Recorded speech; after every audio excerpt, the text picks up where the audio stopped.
بسم الله الرحمن الرحيم ألف لام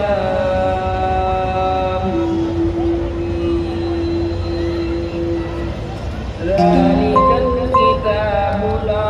ريب فيه هدى للمتقين الذين يؤمنون بالغيب ويقيمون الصلاة ومما رزقناهم ينفقون والذين يؤمنون بما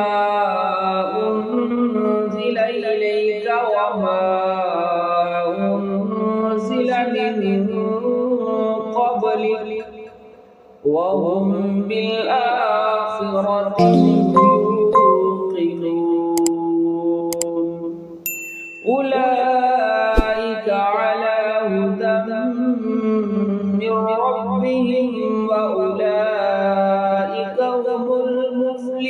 المفلحون إن الذين كفروا سواء عليهم أأنذرتهم أم لم تنذرهم لا يؤمنون ختم الله على قلوبهم وعلى سمعهم وعلى أبصارهم غشاوة ولا